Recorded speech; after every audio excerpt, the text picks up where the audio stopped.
Bonjour et bienvenue dans le réseau CAN Bus, la maintenance, partie 2, le diagnostic. Tout d'abord, il faut savoir que les pannes peuvent être matérielles, moteur HS, lampe grillée, interrupteur qui ne fonctionne plus, automate hors d'usage, programme inadéquat. Tout ça pour en arriver à dire que la plupart des pannes qui semblent incriminer le réseau CAN Bus, ne viennent pas du CAN Bus.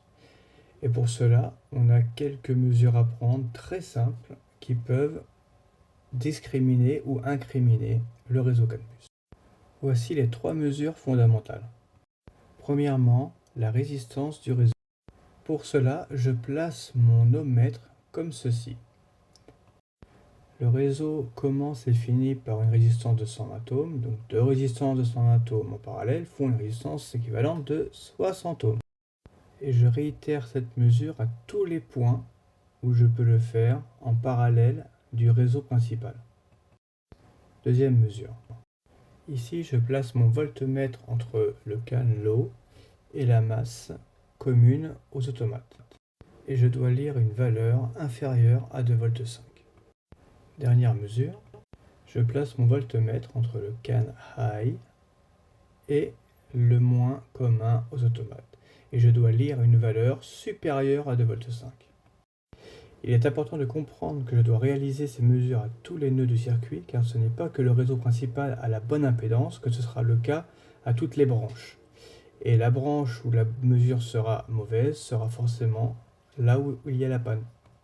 Un exemple, si j'ai une interférence entre le plus 24 et le CAN high, quand je lirai le CAN high, je lirai une valeur de 24 volts, ce qui pourra forcément dire que la panne est par là.